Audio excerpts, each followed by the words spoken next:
Okay, here we have a solar-powered transistor radio from 1962. This is a Hoffman Solar. I'd never heard of it until Rom brought it to me. Thanks very much for sharing this. It's actually the second version of the Solar. The first version, which was made in the United States, came out in the late 50s. This version, a little bit smaller, was made in Japan around 1962.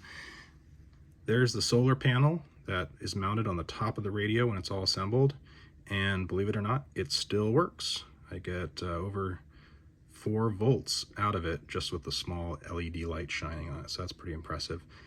In any event, when the radio came to me, nothing much was going on with it. You could hear a little bit of crackling from the speaker when you turn the volume knob, but that was about it. So my first stop on these types of projects is usually with the capacitors, and I measured the ESR of the electrolytics, and I found that some of them were as high as 20 ohms. Now typically you would want electrolytics to be under half an ohm, so that tells me that the capacitors were probably bad, and it's what you'd expect for a piece of equipment this old.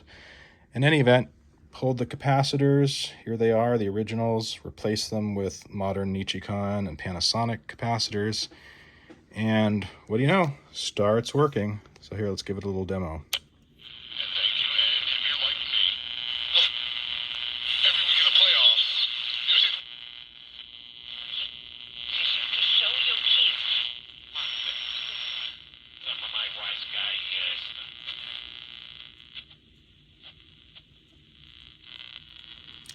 So the radio has not yet been aligned, and I expect that once I align it, we'll get even better reception. But happy now at this point that it works.